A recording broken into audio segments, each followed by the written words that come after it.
সমঝোতা স্বাক্ষরে পৌঁছেছে যুক্তরাষ্ট্র ইরান যুদ্ধ, কিন্তু লক্ষ্য পূরণ হয়নি ইসরায়েলের। উল্টো বেনিয়ামিন নেতানিয়াহুর জনপ্রিয়তা নেমে এসেছে ৩৩%।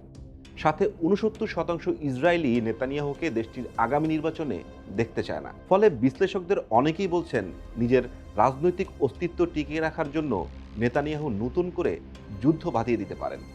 অনেকের ধারণা, ইরান লেবাননের পর তুরস্ক হতে পারে ইসরায়েলের পরবর্তী লক্ষ্য। কিন্তু কেন, জানাবো আজকের স্টার এক্সপ্লেন্সে। শত্রু শত্রু আমার বন্ধু, এই প্রবাদের সবচেয়ে বড় উদাহরণ ছিল একসময়কার তুরস্ক ইসরায়েল সম্পর্ক। ওসমানী সাম্রাজ্যের সময়কাল থেকে তুর্কিদের শত্রু হিসাবে বিবেচিত আরবরা যখন ১৯৪৮ সালে ইসরায়েলের শত্রুতে পরিণত হয়, তখন আঙ্কারা দাঁড়িয়েছিল তেল আবিবের পাশে। মুসলিম দেশগুলোর মধ্যে তুরস্কই প্রথম ইসরায়েলকে স্বীকৃতি দিয়েছিল। ন্যাটো সদস্য তুরস্ক দীর্ঘদিন ধরে ইসরায়েলের ঘনিষ্ঠ বন্ধু হিসাবে পরিচিত হয়ে এসেছে। ১৯৬৭ সালে আরব ইসরায়েল যুদ্ধে তুরস্ক দখলদার ইসরায়েলের সমালোচনা করলেও ইহুদি রাষ্ট্রটির সঙ্গে সুসম্পর্ক বজায় রাখে। দেশটির সঙ্গে সম্পর্ক ছেদ করার বিষয়ে আরবদের অনুরোধ প্রত্যাখ্যান করে আঙ্কারা। ১৯৯৬ সালে তুরস্ক ও ইসরায়েল কৌশলগত সহযোগিতা ও বাণিজ্য চুক্তি করে। ২০০২ সালে ইসলামপন্থী হিসেবে বিবেচিত একে পার্টি ক্ষমতা এলে সেই সময়কার প্রধানমন্ত্রী রিসেপ তাইয়েপ এরদোয়ান ইসরায়েলের সঙ্গে সুসম্পর্ক বজায় রাখার নীতি গ্রহণ করেন। ২০১০ সালের তুলনায় ২০১১ সালে দ্বিপাক্ষিক বাণিজ্য বেড়েছিল ২৬%। কিন্তু সম্পর্ক দিন দিন খারাপ হতে থাকে। ২০১০ সালে আন্তর্জাতিক জলসীমায় ইসরায়েলি সেনারা গাজা ফ্রিডম ফ্লোটিলায় হামলা চালালে ১০ তুর্কি নিহত হন। এই ঘটনার প্রেক্ষাপটে তেল আবিবের থেকে তুর্কি রাষ্ট্রদূতকে ডেকে আনে আঙ্কারা। এরদোয়ান সেই হামলাকে রাষ্ট্রীয় সন্ত্রাসবাদ হিসেবে আখ্যা দেন। পরের বছর তুরস্ক ইসরায়েলের রাষ্ট্রদূতকে বহিষ্কার করলে দেশ দুটির কূটনৈতিক সম্পর্ক তলানিতে এসে থাকে। এরপর যুক্তরাষ্ট্র জেরুজালেমকে ইসরায়েলের রাজধানীর মর্যাদা দিলে ও ইসরায়েল গাজায় নতুন করে হামলা শুরু করলে এর প্রভাব আঙ্কারার অন্দরেও পড়তে দেখা যায়।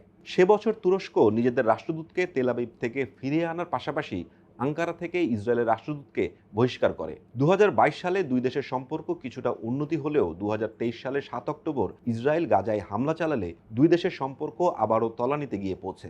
সে বছর ইসরায়েলে সব ধরনের আমদানি রপ্তানি বন্ধ করে দেয় তুরস্ক। পরের বছর তেল আবিবের সঙ্গে সব ধরনের আনুষ্ঠানিক সম্পর্ক ছিন্ন করার ঘোষণা দেন এরদোয়ান। ২০২৫ সালের ২৬ জানুয়ারি জেরুজালেম ইনস্টিটিউট অব জাস্টিসের প্রতিবেদনের শিরোনাম করা হয়, তুরস্ক কি ইসরায়েলের পরবর্তী শীর্ষ শত্রু হিসেবে আবির্ভূত হচ্ছে? সময়ের সাথে সাথে সম্পর্ক আরও খারাপ হতে থাকে। ইরান যুদ্ধের পর কয়েকটি আন্তর্জাতিক সংবাদ মাধ্যমে প্রশ্ন উঠেছে, এবার কি তুরস্কে হামলার পরিকল্পনা করছেন নেতানিয়াহু? এমন প্রশ্নে অনেকে বিস্মিত হতে পারেন, কিন্তু একাধিক আন্তর্জাতিক সংবাদ মাধ্যম ইসরায়েলের তুরস্কের হামলার সম্ভাবনা দেখছে। ২৫ মার্চ রাশিয়ার রাষ্ট্রীয় সংবাদ মাধ্যম আরটির প্রতিবেদন এটি। সংবাদ মাধ্যমটি আরেকটি সংবাদ প্রকাশ করে এই শিরোনামে, এবং তার আগে আল জাজিরাও এমন শিরোনাম করেছিল।